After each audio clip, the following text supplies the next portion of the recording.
था, उसने काल को पैदा किया, काल ने ऐसे सृष्टि बनाई। अब उसके समझ में आने लगी बात कि अच्छा अच्छा अच्छा, काल ने सृष्टि बनाई है। ये नहीं समझ पाया कि तूने ही सृष्टि बनाई है, तूने ही सृष्टि बनाई है। अरे छठी तुम्हारी है जगह, तू कहां चला भिगोए? तू ही सृष्टि में आया उसको बना के, और सृष्टि बना के तू जीव अवस्था में आके भूल गया कि तूने ही सृष्टि बनाई है। अब लगा जीव से शिव, शिव से जीव होने। अनंतों जन्म बीत गए तुम्हारे। क्या तुमने पुराने जन्मों में भक्ति नहीं करी? क्या सतयुग में सतयुग क्यों बोला?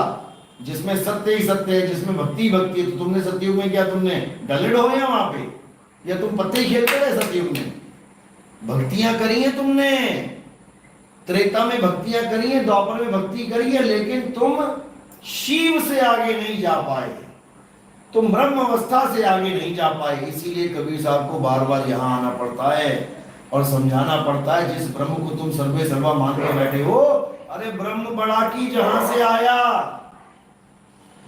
और वेद बड़ा की निर्माया। क्योंकि जो लोग वेद को पढ़ते हैं वो समझते हैं इस बात को कि वेदों का ज्ञान ये है कि एक ब्रह्म, ब्रह्म ही सत्य है, जगत मिथ्या है। तो किसके पुजारी हो गए वो लोग? किसके पुजारी हो गए? ब्रह्म के।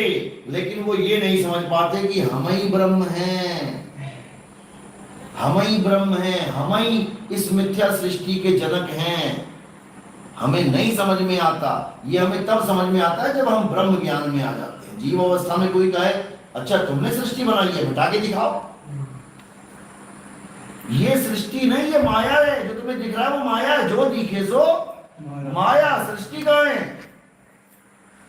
ये है सृष्टि, ये है सृष्टि। ये है तो ये है, और ये नहीं तो ये भी नहीं।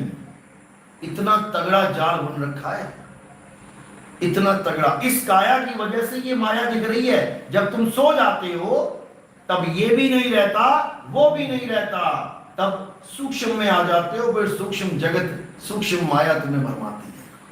उसके बाद ये चांद सितारे खत्म तुम्हारे वाले। अब वहां पर नया चांद, नया सितारा, नई धरती, नया आकाश, नया जंगल, नया शेर, नए चूहे, नई बिल्ली।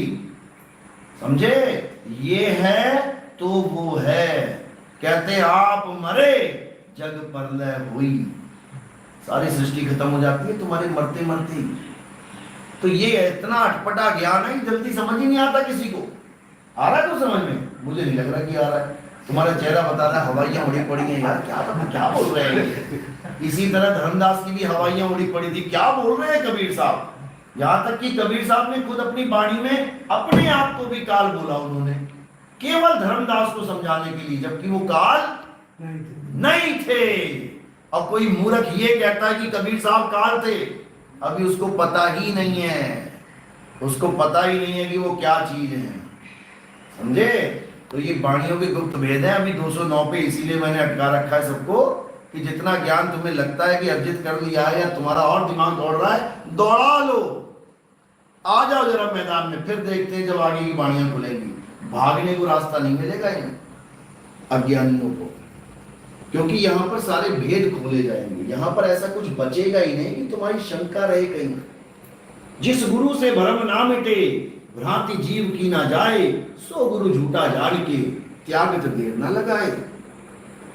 तो जो लोग कबीर साहब को काल काल काल कह के पेश कर रहे हैं, उन मूर्खों को ये संदेश है मेरा कि होशियारी मत मारो और चेला बन के रहो। साहिब कहते जो मिला सो गुरु मिला, और चेला मिला ना कोई। हमसे ज्ञान सीख सीख के हमें सिखाओगे? कमाल कर दी तुमने। चलो अब क्या करना है? प्रथम दीक्षा समझ लो। सबसे पहले सुबह उठ के आपने क्या करना है? मालिक को याद करना है। कैसे करना है? दोनों हाथों को जोड़ना है। बोलो साहेब साहेब। जमीन पे लगाओ, जमीन पे लग, जैसे तालाब है, जमीन पे तालाब है और तालाब से पानी निकालना है। बोलो साहेब साहेब। दोनों हाथों को सिर पे रखना है, बोलना है बंदगी। दोनों हाथों को जोड़ के सतनाम। समझ लो कब कब कौन सा शब्द बोलना है। दोनों हाथ जुड़े तो साहेब, सिर पे गए तो बंदगी, हाथ जुड़े तो सतनाम। क्या बना? साहेब बंदगी सतनाम। सुबह उठ के साहिब बंदगी सतनाम, नहाने के बाद साहिब बंदगी सतनाम, भोजन से पहले साहिब बंदगी सतनाम, सोने से पहले साहिब बंदगी सतनाम। ये 4 बार बंदगी करनी ही करनी है। ये अंत समय तक करनी है, चाहे पहली दीक्षा मिली, चाहे दूसरी मिली, चाहे तीसरी मिली, ये करनी ही करनी है।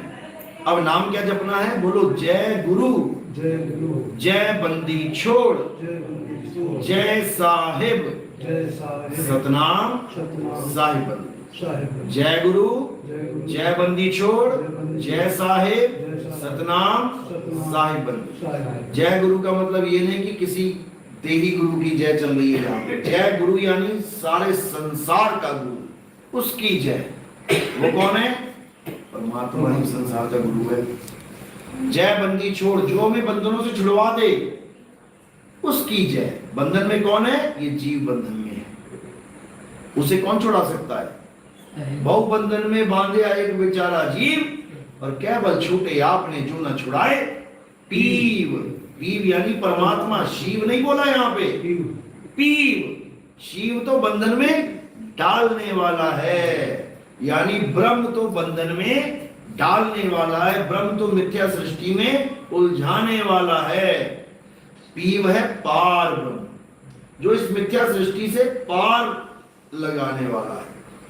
तो जय गुरु, जय बंदी छोड़, जय साहिब यानी उस साहिब की जय जो सबका साहिब है, सबसे बड़ा साहिब। सतनाम यानी उसी का नाम सत है, उसके अलावा सब झूठ है। सतनाम के बाद साहिब बंदगी, उस साहिब की हम बंदगी करते हैं। तो क्या बना? जय गुरु, जय बंदी छोड़, जय साहिब सतनाम साहिब बंदगी। चलो अब आरती करो। आरती का